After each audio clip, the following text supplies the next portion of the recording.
AQShning Abu Dabidagi aviabazasiga javob zarbalari yo'llagach, Birlashgan Arab Amirliklari Yaqin Sharq mojarosining markazida qoldi. Harbiy obyektlardan tashqari Dubay va Abu Dabidagi fuqarolik obyektlari ham zarbalarga duch keldi. Eronning maqsadi Abu Dabidan 30 km uzoqlikda joylashgan Al-Dafra aviabazasi bo'lgan. Biroq portlashlar nafaqat baza hududida, balki Birlashgan Arab Amirliklari poytaxti hamda Dubay shaharlarida ham sodir bo'ldi.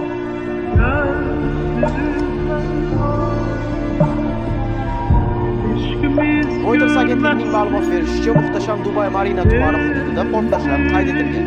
Abu Dabida raketa qoldiqlari tushishi oqibatida bir kishi halok bo'lgan.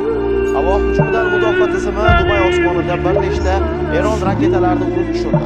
Xabarlarga ko'ra, raketalardan biri Palma Jumayra orolidagi Atlantis The Royal mehmonxonasi ustida urib tushirilgan.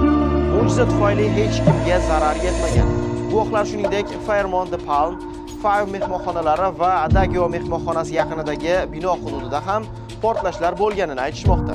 Yana bir raketa Abu Dabidagi Al Raha Beach Resort Spa kurorti va balandligi 250 metrli Ayn Dubai charxpalagi yaqinida urib tushirildi.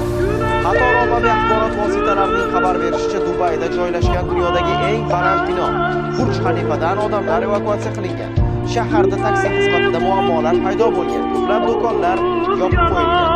Xabar qilinishicha, portlashlardan eng ko'p aviaqatnovlar jabr ko'rgan. Kun o'rtasiga kelib, 100 ga yaqin aviareys bekor qilingan va bu raqam o'sib bormoqda.